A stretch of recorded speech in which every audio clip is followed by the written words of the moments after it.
ចូលរួមសោកស្ដាយផងអគ្គិភ័យដ៏អាក្រក់បំផុតនៅហុងកុងលាបត្របាក់អគារខ្ពស់ៗចំនួន7 8ជាប់គ្នាសម្រាប់ជីវិតមនុស្ស44នាក់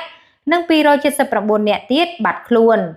កាលពីថ្ងៃទី26ខែវិច្ឆិកាឆ្នាំ2025កន្លងទៅក្រុងហុងកុងប្រទេសចិនបានជួបប្រទះនឹងគ្រោះអគ្គិភ័យដ៏អាក្រក់បំផុតដែលបានឆក់យកអាយុជីវិតមនុស្សរហូតដល់44នាក់និង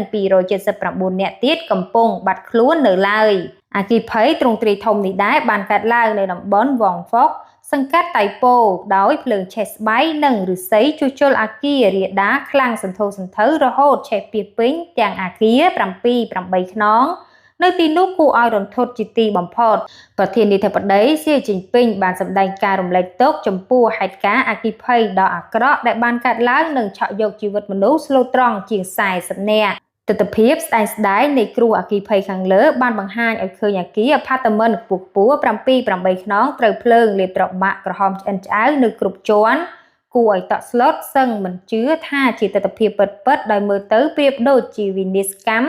ថតក្នុងរឿងឬដូចជារូប AI ជាដើមចានេះគឺជារឿងមួយដែលគួរឲ្យតក់ស្លុតមែនទែនបងប្អូនដែលអគារខ្ពស់7 ទៅ 8ខ្នងបានឆេះរាលដាលយ៉ាងសន្ធោសន្ធៅតាក់ទងទៅនឹងព័ត៌មាននេះក៏បានបញ្ចប់សូមអរគុណសូមជម្រាបលា